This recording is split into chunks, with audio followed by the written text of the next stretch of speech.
What up, you guys? It is Tuesday night when I'm filming this. You'll probably be seeing it Wednesday morning. We're here for our Oracle manifestation reading. Thanks for excusing my absence. Not that maybe you didn't, I don't know, but I was absent. Too late. I had non-negotiable exhaustion. One of my buddies had his last night of work on Mother's Day, and we had a Mother's Day brunch, which we don't usually have at my restaurant that I work at. We're an all dinner place, and so we don't work doubles, and that was like probably over a 12-hour shift when you count like how long it took us to close the restaurant that night. And then I basically had like 4 minutes in between to eat like 2 bites of chicken. And then we went out for my friend's like going away last night shift. And so it was just, I was a shell the next day. And then I had to go into work and private party. And by the time I got home, I could barely stay awake through my top ramen and my Outlander episode. I was like little kitten snores like on the couch. So I'm back though. Not fully rested, but we're here. And I just figured we'd pick up, instead of trying to play catch up, we'll just pick up with our Oracle manifestation message. So we are checking in to see what we need to know for the week ahead. I was watching astrology videos this morning, learning that there are multiple Kazimis going on this week. One with the Jupiter in Taurus, which accentuates the expansion of Jupiter in Taurus even more. It's very auspicious because Jupiter is closer to the sun than it usually is. I think that's what the Kazimi means. So a lot's going on there. Honestly, I cannot remember. Did I write down the other Kazimi? I did not, but there is another one. I think it might have something to do with Uranus. I'm a child. Okay, our first card up is Synchronicity. Your prayers and questions are being answered by synchronistic events. Notice them in order to increase their flow. Now, I love this. I mean, I always love synchronicities. And I love signs and omens. And the more that you pay attention when the universe sends you those things, the wider the vernacular and the vocabulary the universe has to speak with you through. It's got more to work with. Now, looking for signs or perceiving signs is a fine-tuned art because you can't go looking for them. Because then you're fabricating messages that aren't there. It's like counterfeit signs. You're just making them into what you want. Like, for instance, if you like a guy and you're wanting the universe to tell you that he's the right guy for you and you're obsessively looking for signs, you're already in a bad place. But say, when you're in that frame of mind, and you're looking for the universe to reinforce the message that you want to get, then you're going to subconsciously pick out a sign that you'll see everywhere. Like, oh, a shell. If I see a shell, then that means, and it's usually better if it's something like obscure that like has something to do with the thing. Like for me, the universe, like will use like obscure jokes. Like we have a shorthand together, so I can speak the language of when the universe is like horsing around or joking around with me. I notice what it's saying, even if I wouldn't relate it to anything else. It's like, I just know what it means. And I'm like, oh my God, haha. The universe is always fucking with me. So back to the shell. So like this person is like, I want the universe to reinforce that I should be with this guy who's like giving me the runaround, and I'm just trying to find validation outside of myself. So it's going to be a shell. And so then you're like, oh, a shell station, shells on that, shells are everywhere. And it's like, oh, this must be the sign. That is oracle abuse. That's when you're wanting to put words in the universe's mouth. But if you start to learn the meanings of different plants and colors and animals, and you are looking up your dreams in a dream dictionary to interpret those, and you're starting to learn symbolism, then you've got a lot more of like a vocabulary to work with the universe. Now, sometimes you might be sensitive enough to be like, say, watching a show, and you realize that the plot of the show is like telling you exactly sort of like the subplot of your life at the moment. And when you know that you're paying attention and you're getting a good, like you're getting the messages and you're not interfering, is like sometimes it'll tell you something you don't want to hear. And when you're like, like this is not the message I want to hear, but I know that this is like, I recognize this pattern. It's familiar to me. That's when you know you're being honest. It takes rigorous honesty to really speak fluent omen and sign, because then you're not putting your projections on the universe and you're willing to take the bad news if that's what it is, or the news that you didn't want to get, or the disappointing news. But sometimes it's synchronicities that are like, oh, you're going in the right direction. Keep going this way. A sign that reinforces a decision you made or confirms something for you. Maybe you pray about it, and in your prayer, you let the universe or God or your angels know that, okay, so this is the sign that I'm going to associate with this answer. And if you can show me this, then I will know that that's this answer. And if you show me that, then it's that answer. And when it's something like that, when I'm trying to say, like, if the answer is this and I want to see that, then I try to ask for a sign that's not necessarily, it's going to be obscure. It's not going to be something that's just going to be everywhere I go and it's easy to run into. It'll be a sign that is maybe a little bit more difficult to come by.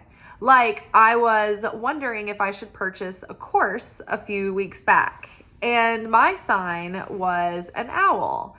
And an owl, like owls are everywhere. They're all over my forest. I hear them all the time, but I don't always see them. They don't always present. And so I told the universe, it's going to be an owl. It needs to be a live owl, not just some like animal, like stuffed animal or like a piece of art. Like, it's got to be a live owl, and I need to see it, and it can't just be like flying away or something. Like, it has to be like having a moment with me. And so what was interesting is that very afternoon, I decided to go ahead and run to Home Depot and grab some flowers and I think I got some rosemary bushes and things that night. And I decided to go on and transplant and pot everything in the dark and under the backlight of my back porch. And as I was offloading like all the stuff out of my car, I noticed that in one of the dead trees, there was like a kind of a big clump of something. And I was like, are those dead leaves? And I looked closer, and it was a huge owl.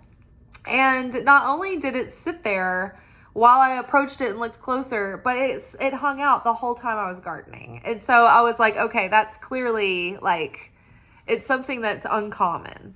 It's not just like, oh, I saw an animal, like an owl fly by or in the distance, or I picked up an owl feather or saw an owl cartoon. Like, it is like you get more specific. There was a question that I had a while back where it was like, if it's a no answer, then let me see.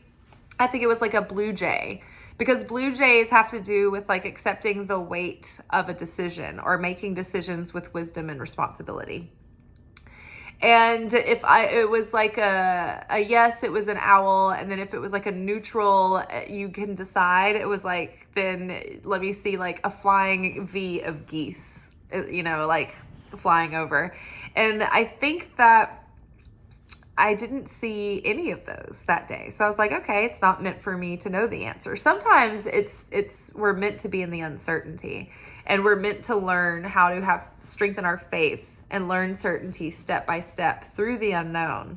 And that's where we sharpen our intuition, because the universe gives us these little whispers, just like one step at a time, one little piece of the puzzle. So open yourself with awareness, but don't be on the lookout, because if you're on the lookout, then you're watching for them and then they can become counterfeits. But if you're just like letting go and you just become the kind of person that is not completely oblivious or aloof to your surroundings, but you're like alert and present and clued in and keyed in, and you're already enjoying like the magic and beauty of the day, usually you're the person that's probably going to notice the sign, because you have eyes to see and ears to hear, right? A person who doesn't have ears to hear wouldn't pick up the plot like in the story. It used to happen all the time with me and my ex-boyfriend. We lived here together a couple of years ago. We broke up a few years ago, but we were both fans of movies. We had both worked in film, And I would pick up on all of these messages and like synchronicities and subplots through like the dialogue and stuff we'd be listening to. And I would point these things out to him, and he was like a not on a log. He's like, I don't know what you're talking about. It's like, this is the difference between like a muggle and a magic doing person. It's like, you either have ears to hear and eyes to see, or you don't. And the people who don't, it's almost like they refuse to perceive any of it, even if you point it out. So having that openness and that presence and that awareness will already put you in the right frame of mind. You're open to accept it, right? But you're not actively like needily looking for it. Now, tranquility. Make time to relax, be still, and enjoy your solitude, indulging in much needed self-care.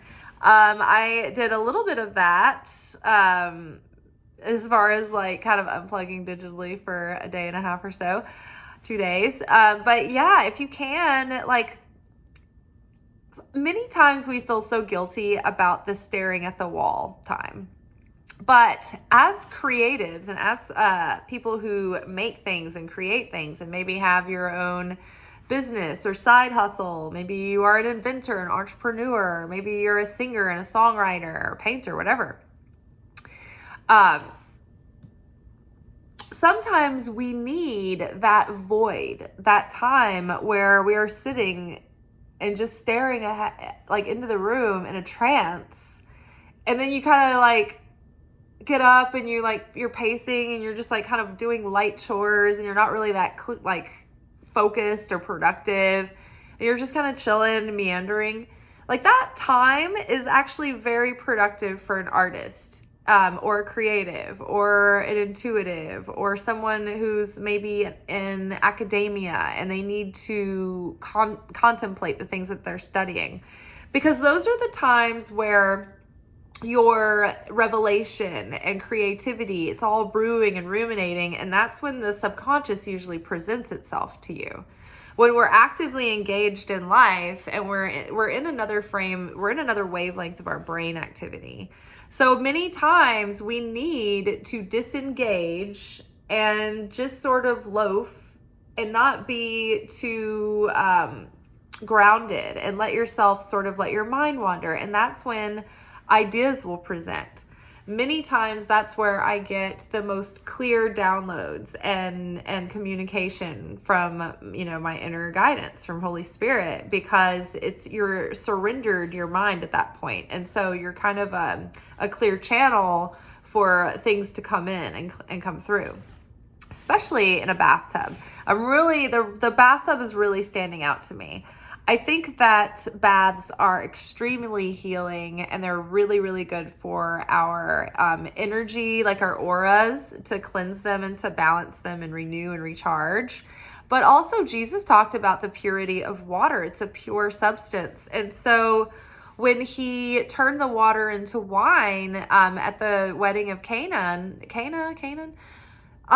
he also asked them to find the stone vessels to put them in, because he was like, do you know why I asked for the stone vessels? And Thomas was there, and he was like, no, why? And he said, because stone is a pure material, and the vessel is cut from that one pure material. And so is the water. It's like a living, pure substance. And so it could be commanded and wielded because it was not defiled in any way. Same for us. When our consciousness is not defiled by negativity and wrong perception, then we too are the water becoming wine. We can elevate, we can transmute, we can change, we can activate. Like when we elevate our consciousness and our soul, we activate our spiritual gifts and our ability to have insight and prophecy. We activate certain, spiritual powers and talents too. So the bathtub is very healing and empowering, I think. And I love to pray over my bath as I'm running it. And I invite the archangels in and Jesus in and even Mary Magdalene, any one of my spirit guides that I like to work with.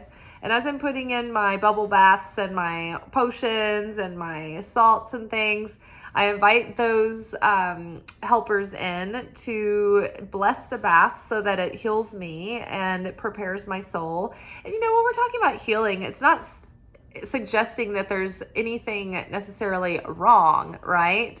We're not, we can be fragmented and not perfect and still be perfect and complete. That's the human part of ourselves, not the divinity. We need to embrace both. We need to embrace our animalistic nature in a way, but have, some kind of self-control and awareness around it. We need to embrace our human nature that, makes mistakes and have some kind of self-control and awareness around it. And we get to embrace our divinity as well, but also while maintaining self-awareness and self-control around it. Not letting the ego get, in the way. And so, we can embrace all this.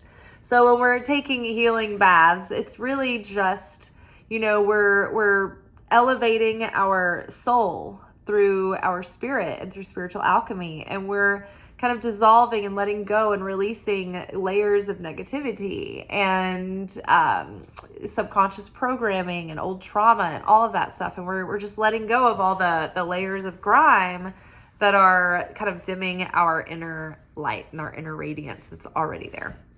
So make time to relax, be still, and enjoy solitude, indulging in much needed self-care. We have to be rested in order to keep a desire alive. Otherwise, your subconscious will do this thing that I call, it's passive aggressive procrastination. It's rebellious procrastination because it's fighting for the rest that you're not giving it. Sometimes the mind just needs to be quiet and not be actively being stretched and engaged. Sometimes you just need to unplug, and sometimes you physically need to unplug.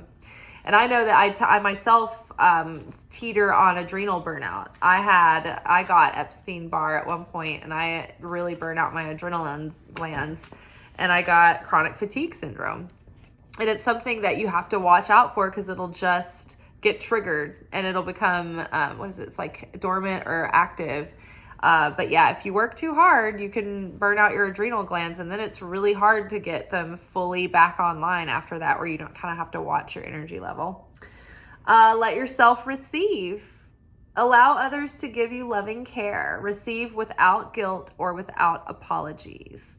So when you are in a positive feminine energy, you are an open vessel and you are able to receive. When you have wounded feminine energy and you're overly masculine and you're out of balance and you don't have a good balance of feminine energy, it's hard to receive. And so many times the reason why it's hard to receive is because on a subconscious level, we either feel guilt, we don't deserve something, or we feel shame, we're not worthy of something.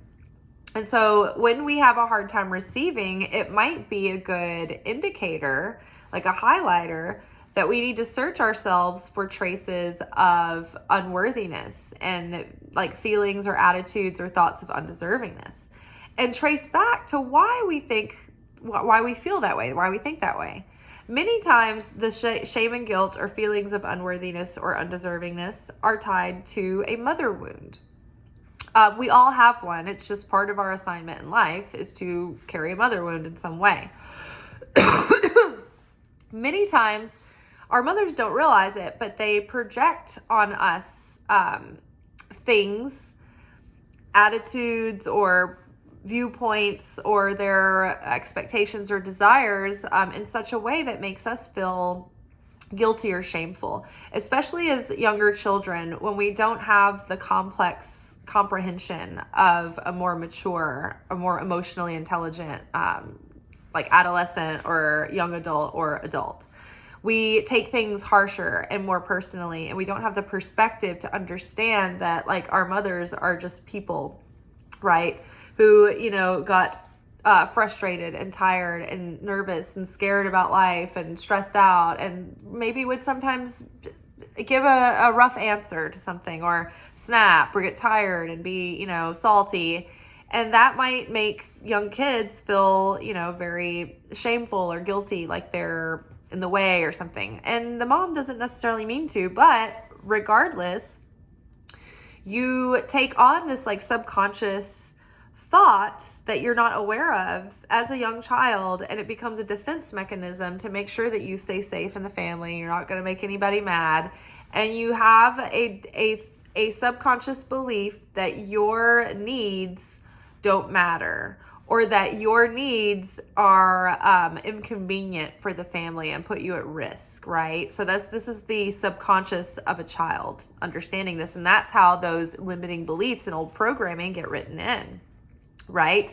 So, maybe you grew up in a household that had a lot of problems and a lot of stressful issues. And maybe, your family struggled with one member of the family that kind of took all the emotional energy. Or maybe your family struggled with resources and finances. And so maybe you felt guilty about receiving only because you were, trying to think what was best for your family. But you put yourself so far back that you took on a belief that you weren't important and that your needs didn't matter. And so as adults, we carry that low vibrational resonance with that belief, and then it prevents us from being able to fully receive all that we deserve and all that we're worthy of. And many times we will push away when someone is trying to give to us, or when life is trying to give us an opportunity. You say, oh no, give it to the next person, I don't just, and you might not even think you don't deserve it, but like maybe you think it's like out of your depths, or oh, they can have it doesn't matter that much to me. Like catch yourself. When someone tries to give to you, can you receive? Are you good at receiving compliments, or do you try to like bounce them off and deflect them in some way? Like, oh, this whole thing, that kind of thing. All right. And so as vessels, like when we prepare ourselves to be vessels in Kabbalah, the Kabbalah is literally the art of learning to become a better vessel, the art of learning to receive. The Kabbalah, I think, translates literally to receiving, or something along that, to receive.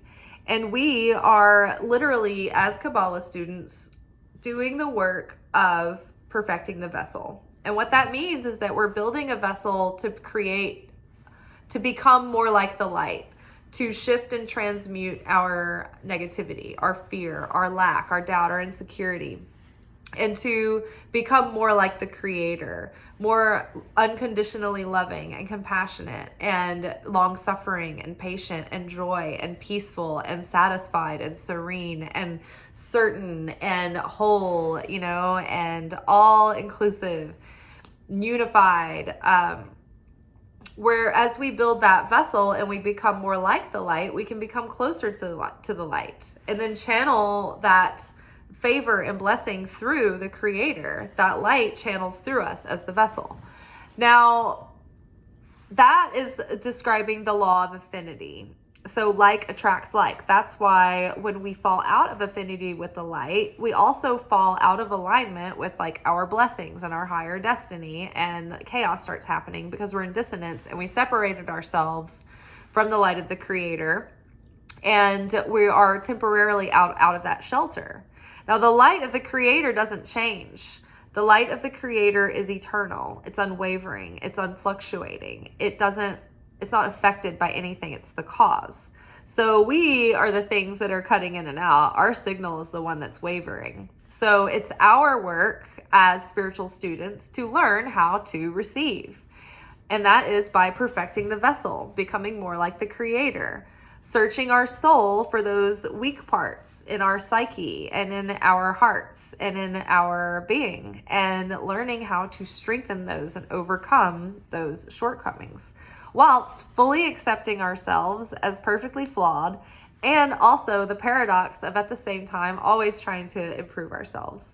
It's like we have to fully accept ourselves and love ourselves fully and know that we're great just the way we are, and there's nothing wrong with us, including our mistakes and our flaws. And then also we must always be proactive about wanting to grow and evolve and expand and become more of our higher selves. All right, more like the creator. Okay, one last card. Whee, and then we are out. And then tomorrow we will pick back up with our alchemy message, where we look into our sort of unpack the spiritual work that we're doing through the week. And then if you guys want to get a head start on that message, you can follow me on Instagram at Liz_Taylor_Magick. And I do a written post with a photograph like midday. And then we come on later in the video and talk about it. So I post those on Monday, Wednesday, Friday, and then later, either in the afternoon or when I get home from work, I make those videos, and you guys see those later. Okay, so our last card is Accept Heaven's Help. You've prayed for help, so get out of the way and let heaven help you.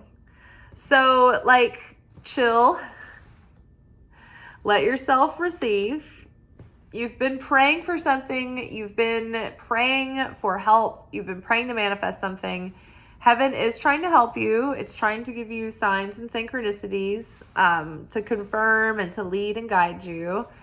The universe is happy to give you what you need and what you need to get there. And so this is just like, there's nothing complex about this. It's like, okay, our prayers have been heard. And heaven is working behind the scenes to move the parts and pieces to align us with our desire. We usually are the ones getting in the way and slowing everything down.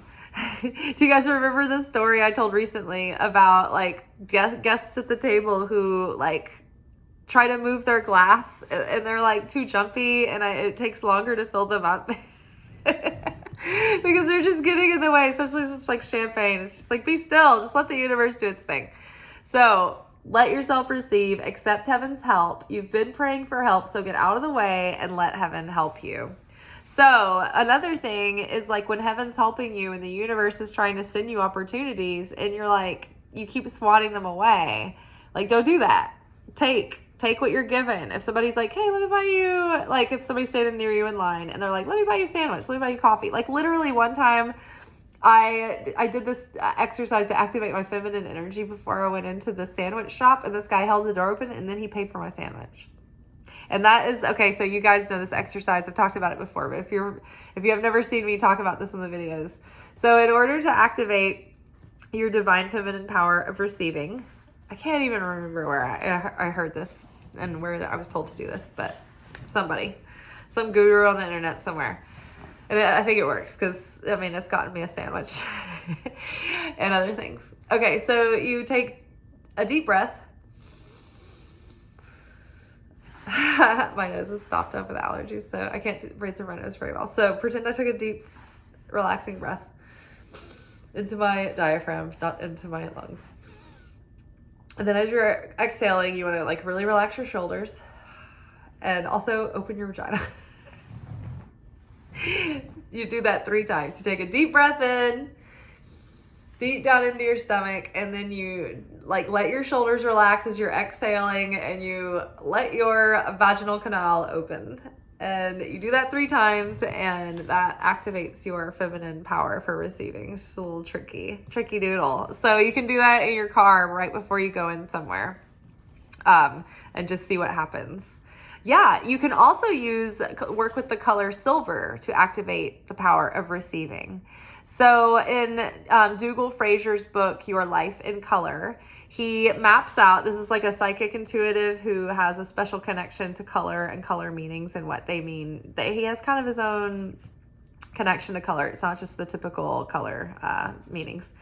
So for silver though, you can work with colors in different ways and it's all really simple. And sometimes you can just visualize the color or something with the color. Sometimes you can wear the color. You can decorate with the color. You can eat foods of that color. But with silver, you can imagine silver running down over your whole house, liquid silver, and filling everything and covering everything and coating everything. And working with silver will highlight to you how like partially how well you are, like how ready your household is to receive guests, right? If someone were to drop by, or if they were like, I'm going to come over, with the state of your household, would you be like, oh my gosh, I cannot have guests over in the state of this. I've got to clean up. So if you are in that case, you need to work with more silver and maybe like do like a cleansing and a detoxing and a cleaning. But so once you sort of let the silver run all over your household and on yourself, mentally, in your imagination, this activates the power to receive. And so be on the lookout for people who want to like offer you help or offer you a little gift or like something like that. But you can visualize and work with silver and wear silver to enhance your abilities to receive. All right, y'all, synchronicities, watch for them, be on the lookout. Well, be ready and aware, but don't necessarily go looking for them. Refer back to earlier in the video. Let yourself receive. Allow others to give you loving care. Receive without guilt or apologies. Heaven's help. You've been praying for help, so get out of the way and let heaven help you. And most important of all, relax and surrender. When you are neurotic and you can't let go, then you're telling the universe that you don't trust. So sometimes when you can just relax and let go and do your thing and do something peaceful and fun and follow your bliss, you're really communicating to the universe that you know that the universe is doing its part to take care of things and you're doing your part too, but you're not trying to control the situation. And you know that it's not just you doing the work, that the universe, that God, that you're just a vessel and that really you're nothing without the creator. But like you're also here to help and be the physical representation for the creator, right? We're the hands of God, the puppets that act out, you know, the works, the good works, right? So be a puppet for the good, be a good puppet. Just relax, get chill. Feel good. And, you know, this is feminine power right here. This relaxing, being able to let go of burden and lay back and receive self-care. 8. I'll see you in tomorrow. Look out for my shorts. They're on YouTube. They're only a minute, but you can see the full videos that the shorts come from on TikTok. Liz_Taylor_Magick is my TikTok handle, the same as the Instagram one. So y'all go follow me on all those other platforms. Follow me here too. Subscribe, like, share, and comment. And thank you guys for all of your comments. I see them. I don't always have time to go in and answer them. And when I do, I really like to be present and actually answer them. So I don't like to go in and like them and then just forget about it. So I see them and I appreciate them. And I will see y'all again soon. Ciao.